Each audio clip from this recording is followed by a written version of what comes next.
kita mulai pelajaran hari ini, alangkah baiknya kita berdoa menurut kepercayaan dan agama masing-masing. Berdoa mulai. Berdoa selesai. Baiklah, di sini Ibu akan menjelaskan atau menceritakan sebuah dongeng. Nah, sebelum kita memasuki menceritakan sebuah dongeng, ada dongeng itu apa? Nah, di sini lebih jelasnya, dongeng adalah cerita khayalan atau fiksi yang biasanya diceritakan secara turun-temurun dan mengandung pesan moral atau nilai kehidupan. Seperti kalau di film-film itu kita memasukkan yang namanya film pada zaman dahulu. Ada yang tahu? Ada zaman dahulu. Ya, itu kan tadi terjadinya kancil, perayaan hewanan. Terus juga kalau kita mengambil pesan moral atau kehidupan sehari-hari juga itu bisa biasanya dalam bentuk yang bikin. Nah, film itu banyak acara yang bisa dibikin. Terus dongeng itu sering melibatkan hal-hal yang tidak nyata, yang contohnya tadi cerita khayalan tadi seperti binatang yang bisa bicara, terus makhluk ajaib, peri, angkasa, terus naga. Terus di sini ada kejadian yang mustahil terjadi di dunia, yang contohnya tadi binatang berbicara tadi. Nah, terus di sini ada yang contoh dongeng yang terkenal itu seperti Malin Kundang. Kisahnya Malin Kundang itu tentang apa?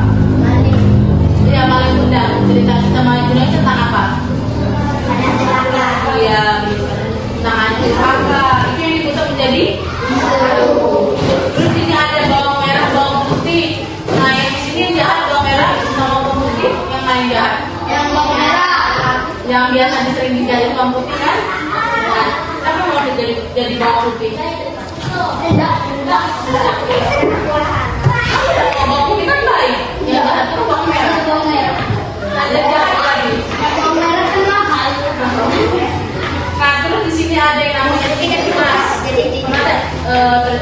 Pelajaran bahasa atau pelajaran apa yang sering diceritakan Timun Mas. Biasanya itu ada di sini. Kelas-kelasnya itu ada. Nah, di sini ada cerita singkat secara sederhana, yaitu tentang seorang kancil.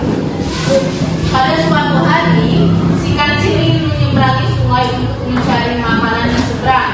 Namun, sungai itu dipenuhi oleh banyak buaya yang maksudnya mati lapar. Si kancil pun berpikir keras. Ia punya ide cerdik. Ia berkata kepada para buaya, "Hai buaya, raja hutan ingin memberikan kalian hadiah, tapi aku harus menghitung jumlah kalian terlebih dahulu." Buaya-buaya pun senang mendengarnya. Mereka berbaris di sungai dari satu sisi ke sisi yang lain. Si kancil lalu melompat dari satu buaya ke buaya lainnya sambil pura-pura menghitung. Hingga akhirnya dia sampai di seberang sungai. Setelah sampai, si kancil tertawa dan berkata, "Terima kasih buaya. Aku hanya menipu kalian supaya bisa menyeberangi." Buaya-buaya pun marah karena merasa ditipu. Ini pernah nih kalian nonton di cerita pada zaman dahulu yang kepala buaya dipetuk oleh kancil. Nah, jadi di sini kesimpulannya, kancil ini adalah seorang hewan yang bijak atau cerdas. Nah, berarti kalian harus mencontoh di sini pesan moralnya. Kalian harus mencontoh menjadi seorang kancil yang cerdik tanpa harus bisa ditipu. Paham kan?